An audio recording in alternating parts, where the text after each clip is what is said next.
Night. A narrow city street. Wet pavement. Only the click of footsteps, yours, and then another set behind you, perfectly in sync.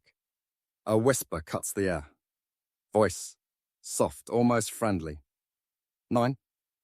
You freeze mid-step, your breath fogs the cold. You don't turn, you can't. Everyone knows the rule.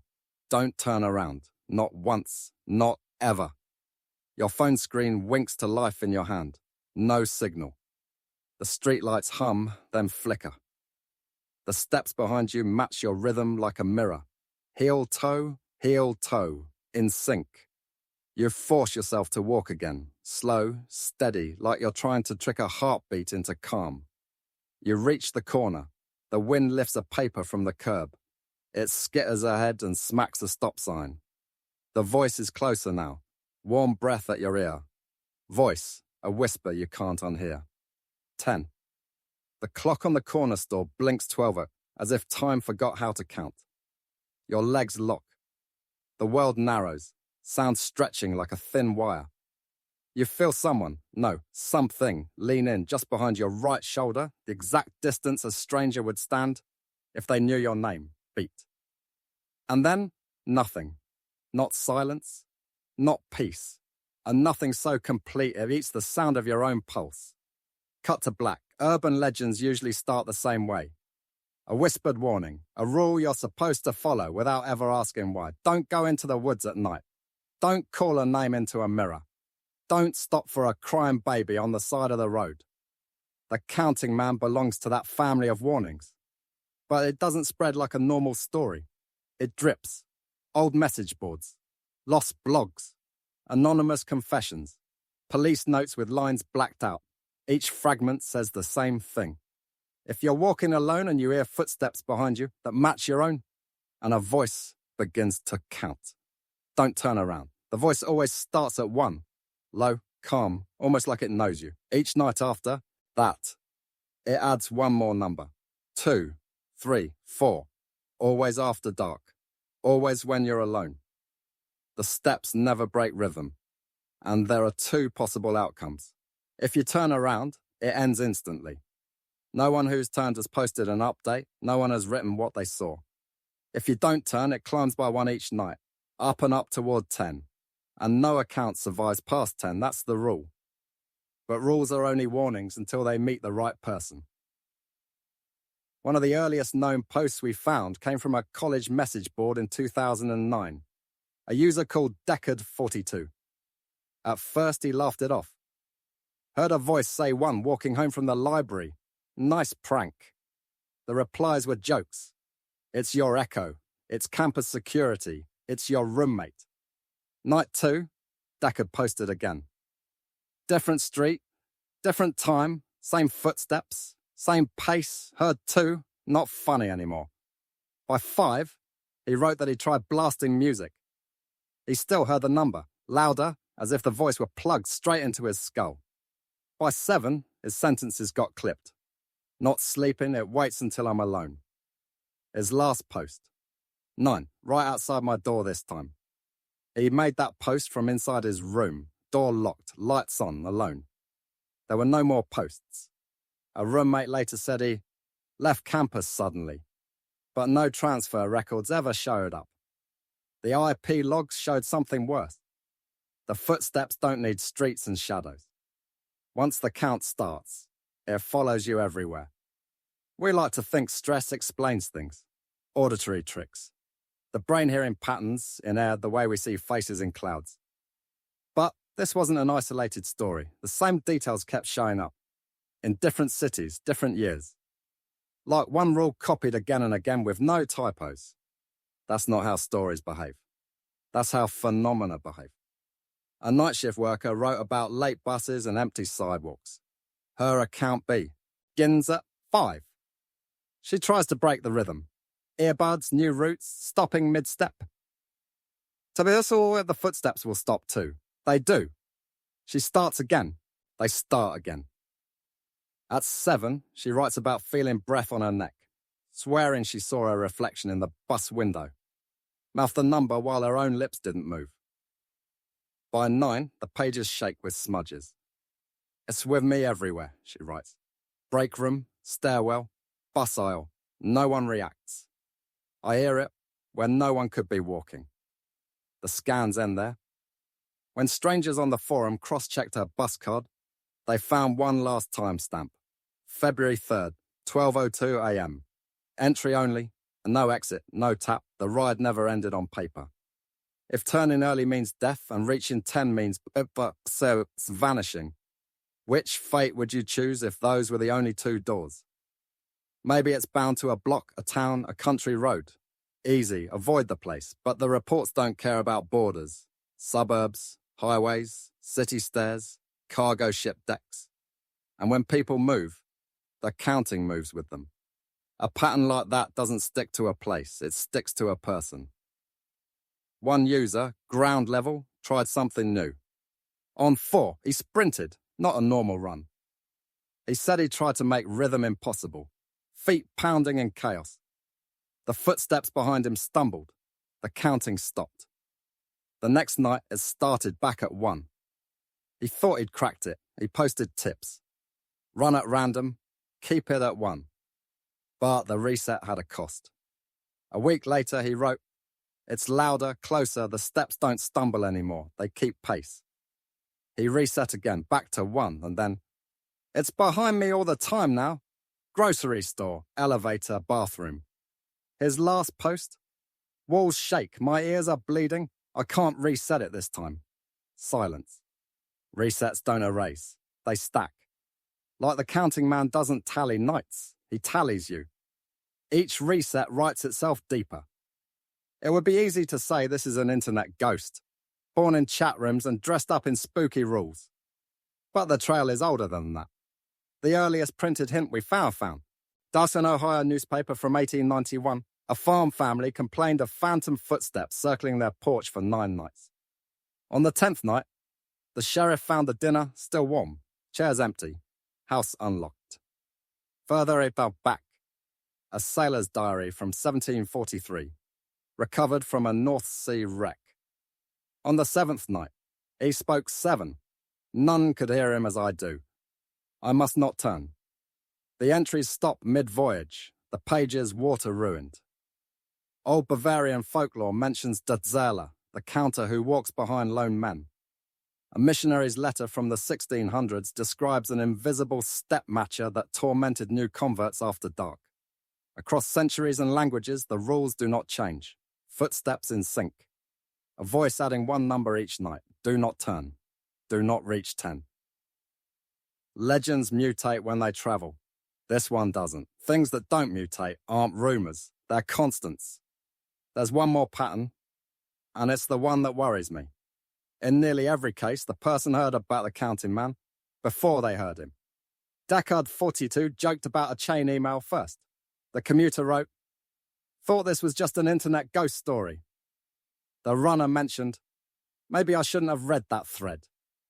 Even the Ohio clipping says the neighbors were joking about a phantom counter before the footsteps started. Awareness comes first, then the steps, then the count. That means the counting man doesn't prowl random streets. He comes when you know the rules. Knowledge isn't protection, it's the trigger. And if you've watched this far, you and I share the same problem. We both know the rules now. We are closer to hearing 1 than we were 10 minutes ago. I promised to make this a true documentary, not just a campfire story. So we designed a test. Not to summon anything, not to break any rules, but to track what happens when someone knows. For 48 hours, we wore ankle recorders and axes, lyrometers. We logged routes, times, heart rates. Says. The rule was simple. Never turn around if we heard a number. If we had to brake, we would. Safety first.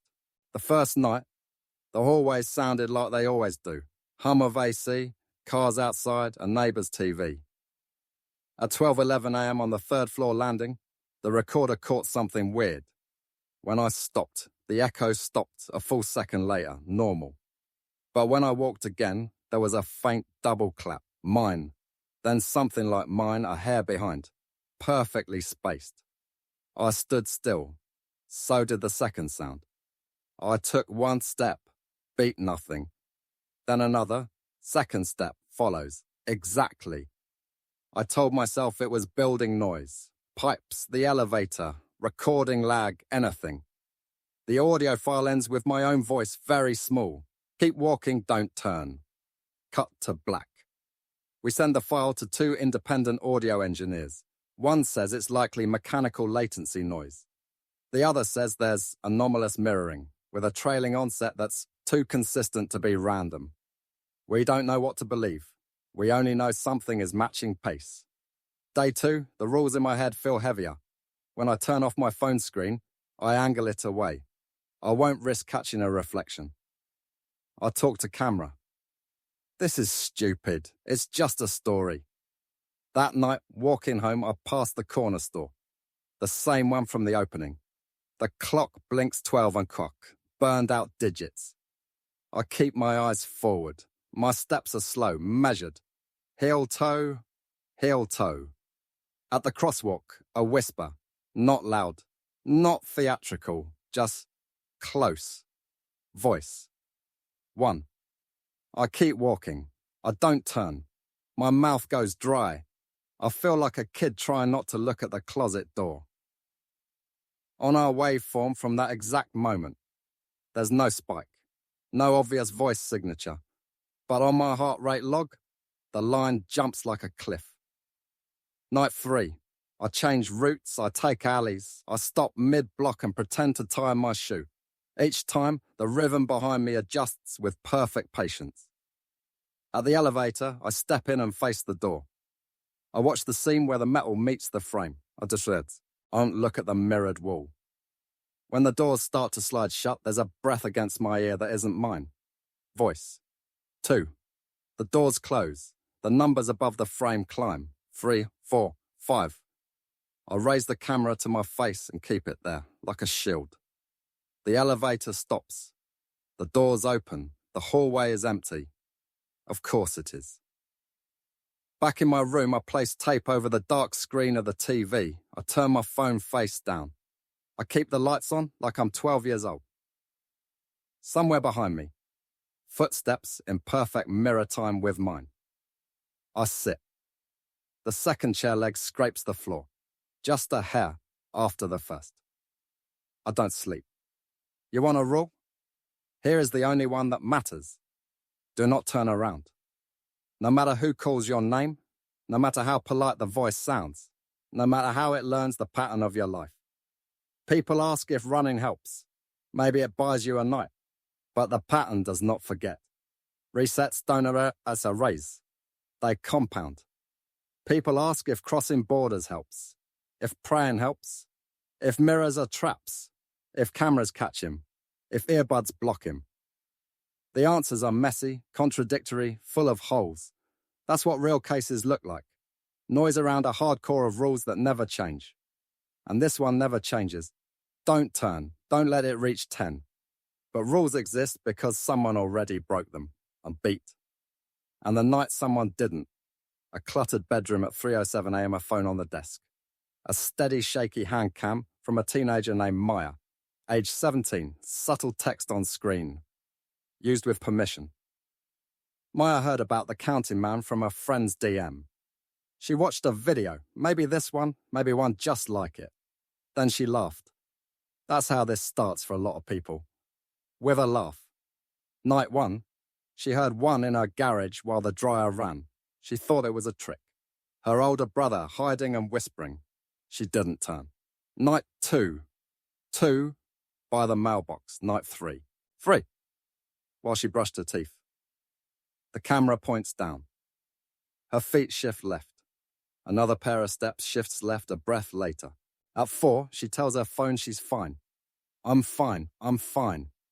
At 8, she says nothing. The clip we have is short and ends abruptly. Maya's parents found her phone in the hallway, still recording ceiling. She was gone. No broken lock, no open window, shoes by the door, pointed outward like she meant to leave. In the audio, a whisper close enough to fog the mic, voice, 9, beat. Then a breath in, beat. The rest is a long recording of the doorway and the sound of the fridge humming. No footsteps. No more counting. Just a house that forgot someone lived there. No one ever found Maya. We don't play the last seconds. You already know what they say. Night. We return to the street from the opening. Wet pavement, humming lights. The narrator walks, camera chest high. You hear 2 sets of steps. Perfect sync. You ask for the exact event in the title to happen. This is the night it does. I'm the one carrying the camera now. I'm the one with the rule in my head like a splinter. I'm the one who has heard 1 and 2 and 3. I told myself I wouldn't keep filming. I told myself I would stop before 10. But stories like this aren't warnings anymore. They're contagion. You're watching because you want to know how it ends. I'm filming because I do too. At the corner, the store clock blinks 12 and clock. It shouldn't. They fixed it last week. My steps are steady.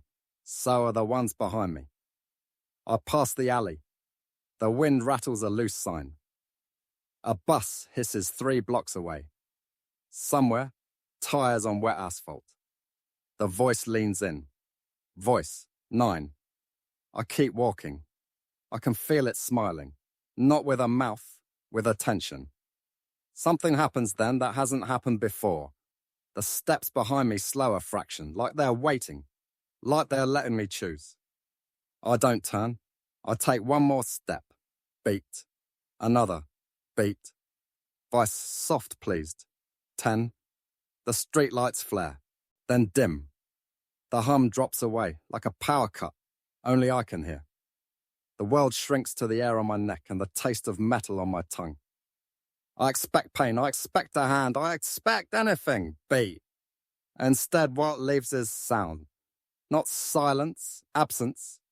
No wind, no distant engine, no cotton swab or hush in my ears. Even my heartbeat vanishes like a drum I was sure of that someone removed from the room. The camera picks up a single artifact, a line across the image, thin as a crack in glass. It glides upward and disappears. A calm voice, now right where my thoughts should be. Voice. Now you understand. Cut to black. Dawn. Birds. Camera on a desk. A shaky hand places the recorder down. The narrator speaks from off-screen. Calm, measured. If you think this is where I tell you what I saw, I can't. Not because something forbids it, because I don't have the words. How do you describe the color you've never seen until it's gone? How do you explain the shape of something that stands exactly behind your understanding? I check the footage. It's all there, except what matters. That's how this always ends. With proof you can't use and rules you wish you never learned. So here is the only thing I can give you that I know is true. The Counting Man isn't a place, or a road, or a story that changes with culture. He's a constant that appears the same to anyone who knows how to listen, and knowledge is the invitation. You better watch this, you know the rules. If you ever hear footsteps fall in perfect time with yours, and a voice that sounds like someone you trust, begin to count. Don't turn, don't test, don't run to reset. Just keep walking until you reach a door you can lock and a room with no mirrors. Sit with your back to the wall and wait for morning. And if the count won't stop, if it climbs 1 number each night, don't be here for 10 beat, because when 10 comes, if your store, it continues, no one will believe it. And if your story stops, it won't be because there's nothing left to say. It will be because someone else just heard 1.